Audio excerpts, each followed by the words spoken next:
Germanton Hospital pioneers in world-class orthopedic cardiology and multi-specialty care. Top 3 in Hyderabad, top 10 in South India. Attapur, Hyderabad. కానీ Sampath Naik especially ఈ ఇష్యూని ఎందుకు ఇంత బలంగా తీసుకున్నాడు, తీసుకోవడానికి గల రీజన్స్ ఏంటి, ఒకసారి తనతో కూడా మాట్లాడదాం. సంపత్ నాయక్ మా అశోక్ నాయక్ మా వెనకాల ఉన్నందుకేనే మేము ఇంతవరకు బతుకుతున్నాము. ఇది ఒకటి ప్రూవ్ చేసుకోండి. సంపత్ నాయక్, అశోక్ నాయక్ వీళ్ళు మా వెనకాల ఉన్నందుకనే మేము ఇంతవరకు బతుకున్నాము. ఎక్కడో మాకు తొక్కేసి పడేసి మాకెక్కడో ఆ బస్సు యాక్సిడెంట్ అయినా లారీ యాక్సిడెంట్ అయినా ఎక్కడికైనా మాకు చంపేటోళ్ళు.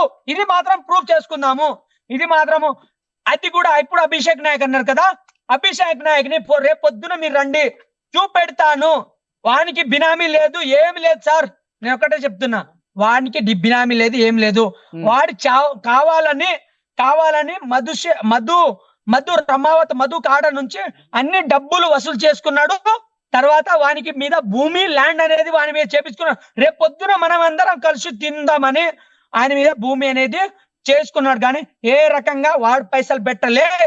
కానీ సంపత్ మీరు కూడా లైవ్ లో ఉన్నారు కాబట్టి రమేష్ చాలా క్లియర్ గా చెప్తున్నాడు, ఆవేశపడుతున్నాడు. ఆ ఆవేశం అనేది కూడా ఉన్నది మొత్తం పెట్టాడు కాబట్టి ఆవేశం వస్తుంది. డెఫినెట్ గా అర్థం చేసుకోగలరు ఆడియన్స్ కూడా.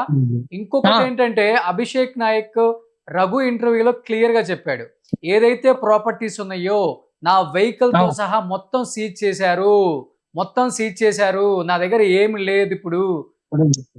చాలా చాలా చాలా చాలా చాలా తెలివిగా మాట్లాడుతున్నాడు సార్. అభిషేక్ నాయక్ అనేటోడు ఒకప్పుడు వానికి వాళ్ళయ్య ఒక నెలకు 50,000 60,000 జీతం చేసేది. వానికి 1 రూపాయి కూడా ఇచ్చకపోయేది సార్. 1 రూపాయి కూడా ఇవ్వకపోయేది. అంతా ఇది వచ్చిన తర్వాత ఏ తండకైనా పోదాము, ఎక్కడికైనా పోయిన తర్వాత మనకు వాటర్ పడుతుంది కదా సార్. మనకు వర్షాలు పడినప్పుడు అంతా వాళ్ళకు ఇల్లు కూలిపోయినప్పుడు, తర్వాత ఏమైనా చనిపోయినప్పుడు ఆ డేట్ అయితే ఉంటాయి కదా సార్. ఆ డేట్ ప్రకారం బిఆర్ఎస్ పార్టీ యాక్షన్ తీసుకోవాలి. బిఆర్ఎస్ పార్టీ అతను సస్పెండ్ చేయాలి. ఫస్ట్ ఆఫ్ ఆల్ డిమాండ్ చేస్తాను. కేటీఆర్ గారితో నేను మాట్లాడతాను ఈ ఇష్యూ మీద. నేను ఇప్పటి వరకు తన ప్రమేయం ఎంతవరకు నాకు తెలియక నేను మాట్లాడలేదు. డెఫినెట్ గా కేటీఆర్ గారితో నేను పర్సనల్ గా కాల్ చేసి మాట్లాడతా.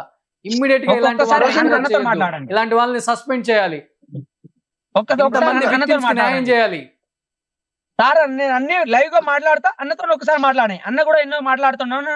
ఒకసారి సంపత్ చెప్పండి, అంటే ఏ టైంలో మీకు తెలిసింది రమేష్ గురించి కావచ్చు?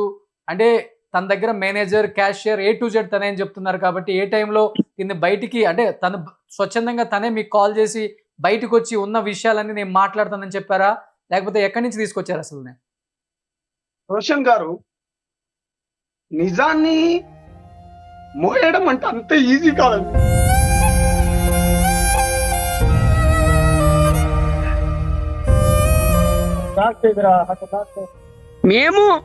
మేము చనిపోతా అని అంటే మా అన్న, మా బంజారా అన్న మాతోటి పాటు ఎడుస్తున్నాడు సార్. ఇది అదే మేము ఏ రకంగా చెప్పాలంటే మాకు అర్థం కావట్లేదు సార్.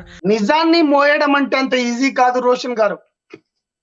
నిజంతో మాట్లాడాలి, నిజాన్ని ట్రావెల్ చేయాలంటే అంత ఈజీ కాదు రోషన్ గారు. గుండెల నిండా బరువు ఉన్నది.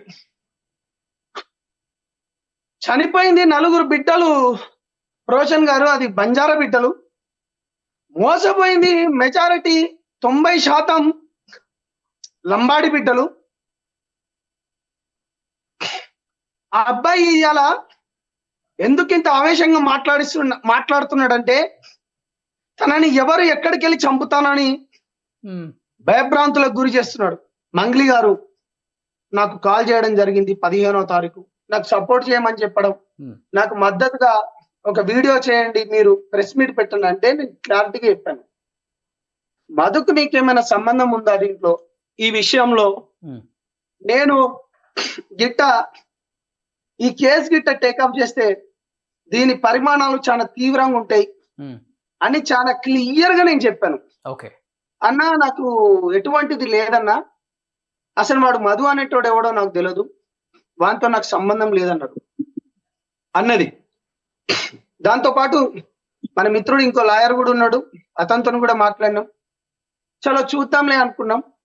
కానీ హైదరాబాద్ వచ్చిన తర్వాత చాలా విషయాలు తెలిసేసరికి డెప్త్ పోతున్నాం. ఇప్పుడు హైదరాబాద్ నుంచి దేవరకొండ ఒక 100 కిలోమీటర్. అనేక మంది నా తమ్ముళ్ళు ఉంటారు, అనేక మంది ఫ్యాన్స్ లెక్క ఉంటారు. ఎందుకంటే పేద బిడ్డల పక్షాన నేను ఏ విధంగా పోరాటం చేస్తున్నాను. ఇప్పుడు చైత్ర కావచ్చు, లేకపోతే లక్ష్మీబాయి కావచ్చు, లేకపోతే టేకు లక్ష్మి ఒక మాదిగ బిడ్డ చనిపోతే కావచ్చు, లేకపోతే వికారాబాద్ లో ఒక రెడ్డి సోదరునికి ఒక డిపార్ట్మెంట్ వాళ్ళు కొడితే వాళ్ళ తరపు నుంచి నేను పోరాడడం కావచ్చు. అనేక సందర్భాలలో ఇష్యూలలో ఫైట్ చేసిన వాడిని. కానీ వీళ్ళ ఇష్యూ కాడికి వచ్చేసరికి నేను ఎప్పుడైతే హైదరాబాద్ వచ్చినో నాకు పూర్తి నిజాలు తెలుసుడుతోనే నా మైండ్ అంతా బ్లాక్ అయిపోయింది. దీన్ని మొత్తానికి ఏ విధంగా అయినా బయటికి తీసుకురావాలి, నిజం వైపు నిలబడాలి, బాధితుల వైపు నిలబడాలి, బాధితులకు చాలా బలంగా అండగా ఉండాలనుకొని కేసు ఇన్వెస్టిగేషన్ చేస్తున్న కొద్దీ పోతున్న కొద్దీ మాకేం తెలిసిందంటే నమ్మలేని నిజాలు బయటకు వచ్చినాయి. ఈ ఫైటింగ్ లో మీరు ఫేస్ చేసిన ఛాలెంజెస్ ఏంటి? అంటే ఆపోజిట్ వర్గం కూడా మిమ్మల్ని గట్టిగా నిందిస్తుంది, భయపిస్తుంది, థ్రెటనింగ్ చేస్తుంది, కొంతమంది కాల్స్ కూడా మీరు లైవ్ లో వినిపిస్తున్నారు. అండ్ ఎస్పెషల్లీ కర్ణాటక మినిస్టర్ మనవడు దాదాపు 70-80 లక్షలు డైరెక్ట్ గా శివాకి ఇచ్చినట్టేనా? మీరు ఏదో ఒక కాల్ కూడా వినిపించారు.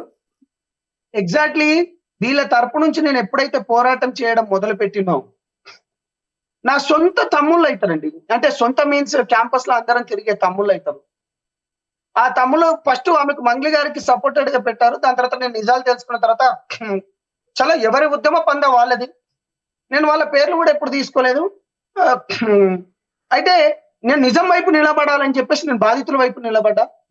వాళ్ళతోని రకరకమైన మాటలు మాట్లాడియడం, లేకపోతే ఆ చిల్లరగా అదొకటి కండ చేసుకొని ఇట్లా వేసుకునేటోడు వాడు మనోడే. అనేక సందర్భాల్లో నన్ను గెస్ట్ లో తీసుకుపోయినాడు. అంటే సమయం వచ్చింది కాబట్టి నేను చెప్తున్నా. రాములు నాయక్ అన్నతోనే అదే విధంగా చిన్న శ్రీశైలం అన్న మా విగ్రహాలు సేవలాల్ మహారాజ్ విగ్రహాలు పంచుతుంటే అన్న వాళ్ళని కూడా తిట్టమని చెప్పి ఒక ప్రోగ్రామ్ లో అంటే అది మంచి పద్ధతి కాదని చెప్పి నేను గెస్ట్ గా తీసుకుపోయి నన్ను రిక్వెస్ట్ చేసినోడు ఇవాళ మంగ్లీ గారి దగ్గరికి వెళ్ళి ఎంత ముడుపులు ముట్టినా నాకు తెలియదు. కానీ ఒక రకమైన తిట్లు లేకపోతే మిగతా చేసిండు. మంగ్లీ గారు మధు గారు అంటే తెలియదు అన్నది ఫ్యాన్స్ దగ్గరికి. ఇది ఎక్కడదండి? మంగ్లీ గారి దగ్గర రిలీజ్ అయిన ఫోటో అది ఆల్మోస్ట్ ఫస్ట్ నుంచి కూడా వైరల్ అవుతుంది. మీడియా దగ్గరికి వెళ్ళిపోతుందా? దాని తర్వాత వీడెవడండి తమ్ముడు, వీని తమ్ముడు వాడు కాదా, ఈ సాక్ష్యాలు కాదా? దాని తర్వాత చాలా బాధలు పెట్టిండ్రు.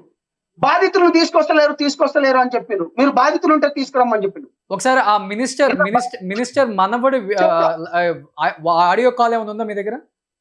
ఎగ్జాక్ట్లీ ఉంది. ఇప్పుడు మనం ఏదైతే ఆ ఫోన్ తోనే నేను నిన్న ప్రెస్ మీట్ పెట్టి ఆ మినిస్టర్ వాళ్ళ మాజీ మినిస్టర్ వాళ్ళ మనవాడు ఎవడైతే ఉన్నాడో ఆ మనవాడితోని మాట్లాడిన రికార్డింగ్ నేను ఏం చెప్పారు అతను సంపత్?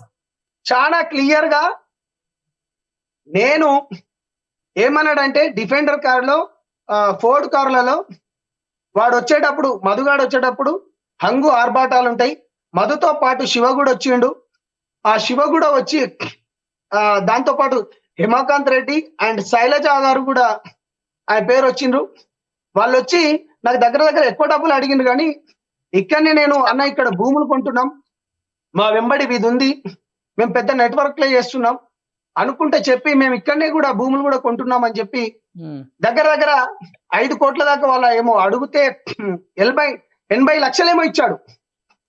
ఆ ఆడియోలో చాలా క్లియర్ గా అతను వాళ్ళు ఎక్కువనే అడిగారట, కానీ ఇతను మాత్రం ఇచ్చింది 80 లక్షల రూపాయలు ఇచ్చిందని చాలా క్లియర్ గా వీళ్ళ తమ్ముడు తీసుకొని ఇచ్చింది. అది నేను నిన్న పెట్టడం జరిగింది.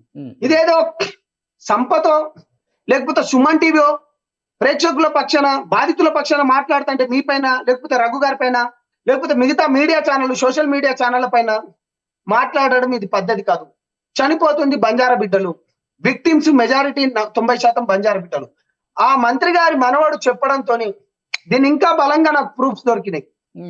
బాధితులను తీసుకొని వచ్చిన బాధితుల ప్రామిసరీ నోట్లు తీసుకొచ్చిన ఎవరైతే మెయిన్ విక్టిమ్ ఎవరైతే మెయిన్ దొంగ ఎవరైతే ఉన్నారో మధు దగ్గర పనిచేసే తమ్ముడు రమేష్ ని తీసుకొచ్చిన వాళ్ళ పలుగు తండాల ఎవరెవరైతే బాధితులు ఉన్నారో ఆ బాధితులను కూడా తీసుకొని వచ్చి నిన్న ప్రెస్ మీట్ పెట్టడం జరిగింది.